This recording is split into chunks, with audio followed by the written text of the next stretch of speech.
Yeah. Ini mzara wangu mawani. Mawaniwo. Aiwa, mzara wangu ana tumasimo. Shamari. Akasindo yakaburisira. Yeah. Shamari.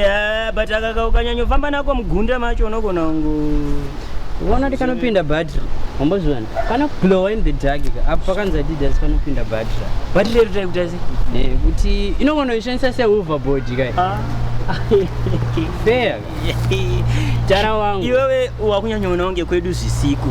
Waiza.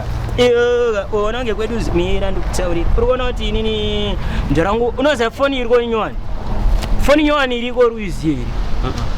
Kune iPhone 11 4 plate yedu inoyane set yemapoto mapana acho zvese zvimathini inenge inaso fana iri kutouya mai manje yangomiswa ni corona chete aiza but mai manje manje ukuona inini chi tetezi yangu yakatenga gas stove rine solar zvekuti gasi rikapera sekuruka tinongo connecta kusolar Kasira kiro baratanga kutobvira yeah plus futi nini unoona nini ndina mudhara wangu inini mudhara wangu akaipa manje inini mudhara wangu akazombotenga rimwe bhasikoro raipinda fuel akapusa yeah so iri kunetsa saka chiri kurishandisa here mudhara wako bhasikoro aiwa kuona manje bhasikoro ro raishanda kana neremote mudhara wako akadhakwa asha mudhara wangu akaipa plus futi nini mudhara wangu akapenga kupfuura mudhara wako Shamdaranga kapenga shamdara